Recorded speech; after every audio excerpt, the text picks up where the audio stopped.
Selamat malam Sportmania, kembali di NTV Sportcast. Masih dalam suasana tahun baru, tentu saja kita baru saja merayakan tahun baru 2025.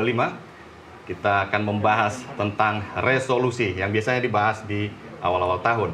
Namun tentu ini bukan resolusi tentang saya, namun kita akan membahas tentang resolusi Timnas Indonesia dari berbagai kelompok usia. Saya Marco Tambubolon untuk sementara akan memandu acara ini, Sportcast. Dan seperti biasa, saya akan ditemani oleh narasumber saya atau rekan saya tepatnya, teman saya, Bung Rais Adnan, yang juga jurnalis senior, teman di lapangan juga, dan tadi ketemu juga siang sepertinya. Ya, dan ini dia Bung Rais Adnan. Apa kabar Bung Rais? Baik, Marco. Ya, sehat? Sehat. Ya, Oke. Apa resolusinya tahun 2025? Ya, let it flow aja deh. Let it flow. Oke. Berharap timnas berprestasi. Oh, baik. Kita berharap timnasnya dong. Berharap timnas saja ya? Nggak usah resolusi pribadi, nggak usah ya? Nggak usah. Nggak usah, baik. Dan tentu saja narasumber kita sudah hadir. Dan pelaku sepak bola, ya kan? Mantan kiper timnas, dia Yolanda Kris Monika. Apa kabar Yolanda? Baik. Nah ini sebenarnya kita hadirkan biar nggak dimarahin netizen. Karena sekarang katanya yang boleh berkomentar tentang timnas itu paling tidak pelaku sepak bola, Oke. ya kan? Pemain. Atau enggak mantan pemain, Yes. dan bisa main bola. Nah, Rais bisa main bola, kamu mantan pemain sepak bola, ya kan? Mantan timnas pula lagi, timnas wanita, kiper ya. Yes, betul. Nah kalau saya kan cuma pemandunya aja, hostnya aja, jadi nggak ada masalah. Nah itu dia. Nah kita akan 1 jam ke depan kita akan membahas tentang resolusi timnas Indonesia. Kita tahu tahun ini ada setidaknya 4 agenda penting sepertinya ya, timnas Indonesia dari berbagai kelompok usia. 3 diantaranya berebut tiket untuk ke Piala Dunia. Dan yang pertama tentu saja ada yang paling dekat U20 di bulan Februari. Nah mungkin sebelum kita ke sana, kita kemarin juga sempat ada di Instagram kalau nggak salah, Instagram Sintayong, pelatih timnas kita, ya kan, ada doa untuk meminta dukungan untuk bisa lolos ke Piala Dunia. Namun sebelum ke sana kita ke U20 terlebih dahulu. Ke Bung Rais, U20. Seperti apa kira-kira nanti persaingan yang akan kita hadapi di U20? Kalau bicara U20 sebenarnya persaingannya sangat berat ya. Di grup C mereka ada 1 tim dengan juara bertahan Uzbekistan, kemudian ada Iran dan juga Yaman. Memang kalau Uzbekistan dan juga Yaman kita pernah bertemu di dalam laga uji coba. Hasilnya imbang dan juga ada menderita kekalahan. Tapi yang pasti memang lawan memang berat.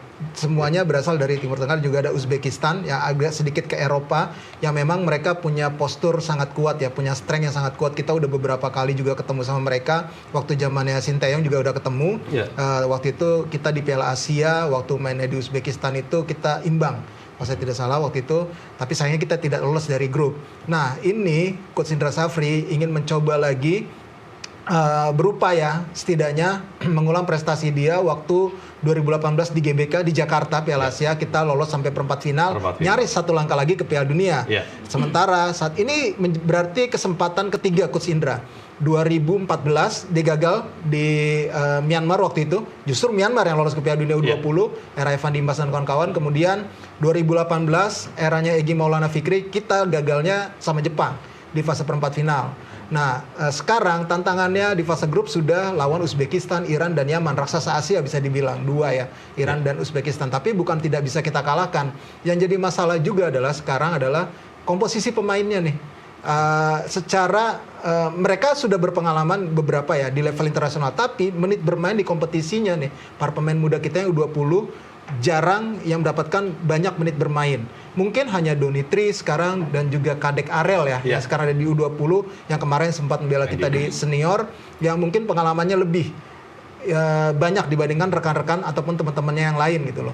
Nah ini yang menjadi tantangan tersendiri bagi Coach Indra untuk bisa terus menjaga, memupuk mental tim ini, karena kan tim ini sudah dipersiapkan sejak awal tahun 2024 sebenarnya. Bahkan dari Desember 2023. Dan targetnya juga bukan main-main. Iya, lolos Piala Dunia. Semifinal berarti ya? Iya, berarti semifinal minimal ya. Tentunya ini tugas berat bagi Coach Indra. Ya kita lihat saja dan kita doakan semoga Coach Indra bisa memberikan lagi kejutan dan prestasi buat timnas U20. Ya, sebelum lebih jauh kita membahas tentang target ini, saya agak tertarik untuk membahas tentang generasi pertama Evan Dimas.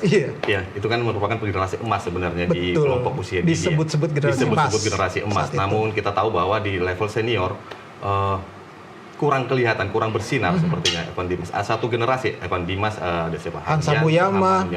Iya. Ya, itu ada beberapa di antara mereka itu agak di seniornya itu kurang bersinar. Kira-kira apa sih yang terjadi sama Evan Dimas dan kawan-kawan ini? Pertama, di angkatan itu banyak pemain yang juga kalau saya lihat cepat puas dengan apa yang sudah mereka raih. Yeah.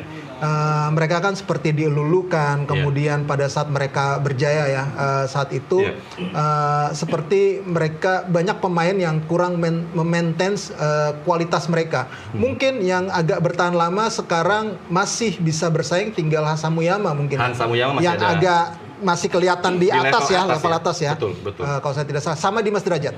Iya, sama Dimas Derajat. Itu pun waktu itu Dimas Derajat cadangan, tapi akhirnya malah terus berprogres dibandingkan striker lain macam Mukhlis Hadining, misalnya, yang malah justru tenggelam. Entah sekarang bermain di mana, kita agak kurang tahu ya, Mukhlis Hadining. Ya tentunya ini menjadi PR ya. Ilhamuddin Armain masih main di Malut United.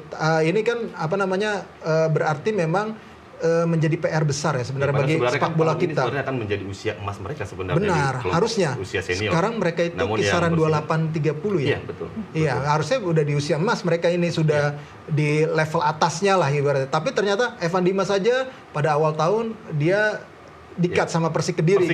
Iya. Baru saja beritanya di-cut sama Persik Kediri. Berarti kan memang ada masalah dari segi maintenance para pemain kita. Itu generasinya Evan Dimas, belum generasinya Egy, Bagas yang sekarang sudah banyak sekali yang terlempar, bahkan entah di mana sekarang nih para pemainnya. Hanya beberapa pemain yang saya lihat mungkin masih ada di level atas ya. Selebihnya yang dulu menjadi bintang malah justru sangat meredup sekarang. Baik, ya kita akan membahas lebih jauh, tapi ke Yolanda dulu nih. Sekarang timnas itu banyak banget. Kalau kita dulu itu hanya fokus kepada timnas senior, benar ya? Betul. Senior kita akan fokus kepada senior. Sekarang U17, U20, itu semua pendukungnya banyak sekali. Betul. Menurut pendapatmu seperti apa memandang timnas sekarang? Hal positif yang dilakukan oleh ketua federasi sekarang maupun federasi yang sekarang membuat animo masyarakat tuh semakin banyak, semakin luas. Itu yang menyebabkan dukungan-dukungan tuh mengalir deras dari baik usia muda 17, 20, 23, senior. Tidak hanya di sepak bola pria, tapi di sepak bola wanita pun sama. Kita punya timnas U17, punya U20 dan senior juga. Iya, dan timnas wanita juga belakangan ini mulai kembali sangat diminati. Maksudnya semakin banyak yang menggemari. Dan aku pikir memang sebuah langkah yang cukup baik ya dari PSSI. Nah, kita akan membahas lebih jauh tentang resolusi ini, belum ada apa-apanya. Kita akan membahas lebih dalam lagi tentang resolusi timnas di tahun 2025 setelah yang satu ini. Dan jangan kemana-mana.